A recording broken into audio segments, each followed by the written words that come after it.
Okay, so today I'm going to explore whether Harry Potter is homophobic. I'm not talking J.K. Rowling here or the character Harry Potter, I'm talking the book series. Quick disclaimer, I love Harry Potter a lot, but I think it's important to remain critical of the things you love. The first sign that it might be a little homophobic is the fact that there are just no gay characters expressly shown in the book series, like all the films. There's literally none, nothing, nada.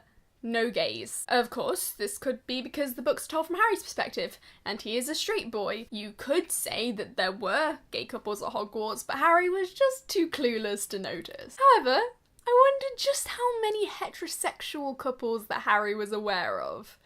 It's definitely more than zero, I'll tell you that. There is also the fact that Dumbledore was confirmed as gay after the series had finished, of course. So you could say, like, Dumbledore's gay, so it can't be homophobic, but hear me out. Of course, Dumbledore being gay isn't shown in the books at all. Like, it's maybe subtly implied, but not. I didn't know until I was told. Again, you could ask why Harry would even know he was gay in the first place. I mean, none of the teachers' relationships are discussed, so there was literally just no reason for him to know. It's very convenient that the only gay character in the whole series is one that wouldn't be expected to discuss their love life. Plus, Dumbledore totally fits in with the tired, dead gays trope, because he was dead by the time it was confirmed he was gay. His only recorded romantic interest was an evil, manipulative wizard, and he spent the rest of his life alone, as far as we know. I mean, that's really the representation of homosexuality we want. The Wizarding World itself isn't homophobic, according to J.K. Rowling on Twitter. Homophobia just doesn't exist, probably because homosexuality apparently doesn't exist apart from Dumbledore. Why are there no gay characters? If they're not forced to hide their homosexuality, what reason could there possibly be for Harry to not know a single LGBT plus person? Of course, there are allegories that could represent it. The big thing that people are discriminated for in the Wizarding World is blood, though this is perhaps more comparable to race than sexuality. However, through the themes of blood and shame and discrimination, it teaches kids not to discriminate against qualities that people can't control. Which is good. Yes, nice one. Not all bad. Werewolves are supposedly an allegory for AIDS. Which, I mean, it can be compared to based on, like, the general hysteria and fear surrounding it, but otherwise it's just a really, really terrible comparison. Fenrir Greyback purposefully targets children to turn them into werewolves. The idea that anyone with AIDS would purposefully give that to anyone, especially a child, is abhorrent.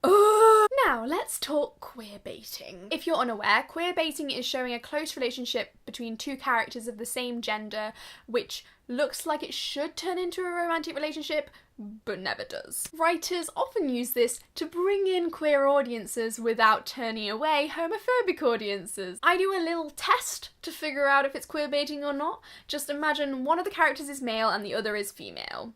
If they would probably be together in this case, that's queerbaiting. In the original Harry Potter book series, we have Remus Lupin and Sirius Black. Wolfstar shippers will be aware of the 40-line stare, which is a scene in Prisoner of Azkaban where Remus Lupin has his eyes fixed on Sirius, and then 40 lines later, he finally looks away. Which is a bit gay, really, to be honest. Plus, in the movies, the actor who plays Remus Lupin was told by the director to play him as a gay junkie, which is something. I could say a lot more, but we're not really here for me to just ramble on about Wolfstar for a while, so moving on.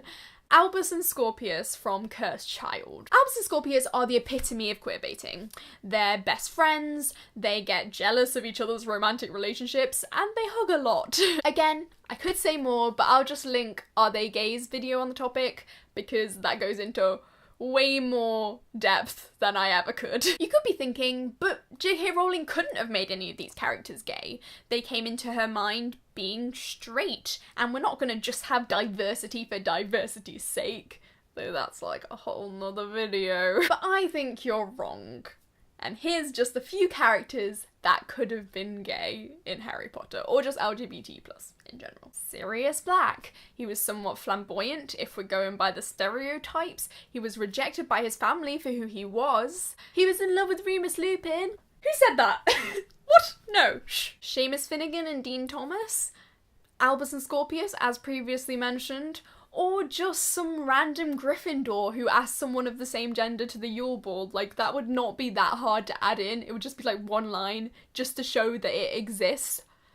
I'm not going to say that would be enough, because, like, obviously, like, that would be pretty measly, but it'd be better than what we have. It's odd that a series with little to no LGBT representation has a fan base that is so, well, gay.